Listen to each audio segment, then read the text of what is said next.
Good morning everybody. आज आउ एक न्यू ब्लॉग को स्वागत करुँच सांग मैंने देखु एटी मुझे आज फुलकोबी आलू आ ग्रीन मटर रोषे कर देखो भाजी काढ़ी देती देखु ये मसला कषा चलती आमर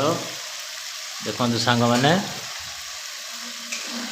मटर आलू फुलकोबी पकईकी सुखसुखिया करमी तरकारी देखो के सुंदर भाव में मसला कषा चलती जिते मसला भल कषे टेस्ट भल हम देखु गैस टे कमी देती धीरे धीरे कषुची तरकारी हेवी टेस्ट हम आज देखु पूरा एकदम लाल लाल हो गले पूरा एकदम तरकारी मसलार सेंट आसी प्रबल यहाँ डालचीनी गुजराती पियाज अदा रसुण टमाटो धनिया पतर लंका पाउडर धनिया पाउडर सब पकई देती गरम मसला ही पकई कषुची सारापर ये सब भजा हो रही सब आइटम ये सब पड़ो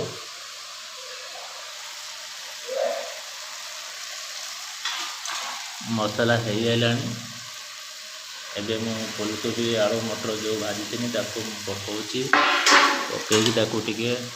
मसलार टिके कषिमी टिके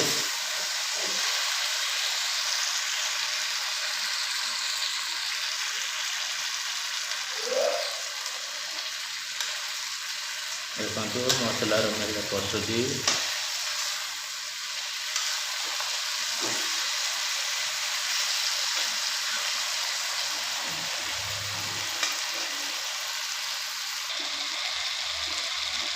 बर्तमान मोर इते कषा चलती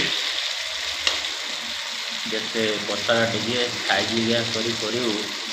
करते खाई से झोलटा टेस्ट लगे देखु फुलकोबी आलू मटर ग्रीन मटर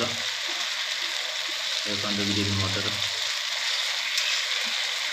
ये चाष हो आनी मटर यहाँ पैसा पतर दे ग्रीन मटर मागଣା मिल जाऊँगी जहाँ फुलकोबी आलू फल किणी जानचु ना ग्रीन मटर रेट चाष हो कहला बेलू दे दौरान ग्रीन मटर किलो कौन किण 100-150 टका किलो या फ्री में मिलूँ घिनी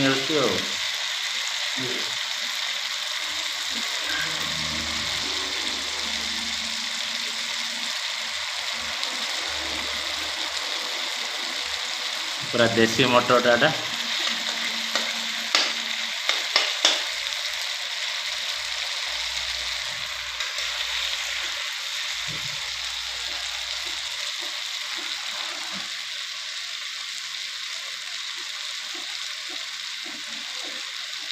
भात रोषे कर देखो ये रखीदे भात रोषे कर मसला चलती यहाँ आम किचेन रूम देखो ये मसला बस आलू फल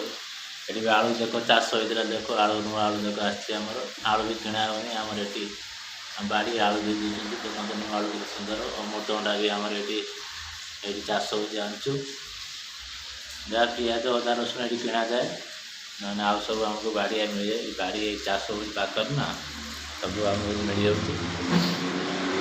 मसला कषि बस टे बाहर को जा रूमटा गरम है ये सब बिल्डिंग आम सब रोचु देखु ये कार बार पार्किंग अच्छी हाईवे पाखर पूरा ये गैस फैस कंपानी अच्छी देखो यहाँ आम रूम देखो पूरा हाईवे पाखर कंपानी सब अच्छी देखु गाड़ी पार्किंग भी अच्छी देखो गाड़ी पार्किंग आगे रेलवे ट्रैक भी अच्छी टिके आगु कौन रेलवे ट्रैक कंपानी जो गच देखा देखु आज रेलवे ट्रैक अच्छी ये रेलवे ट्रैक सेपट को आम कंपानी अच्छी ये आम ड्यूटी करूँ देखो सांग मैंने ये हैदराबाद कुहुड़ी प्रबल ही देखु पूरा एकदम देख आकाश पूरा ही पूरा एकदम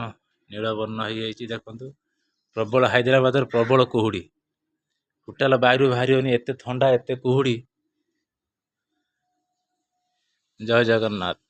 आज भिडियोटी शेष करते जय जगन्नाथ।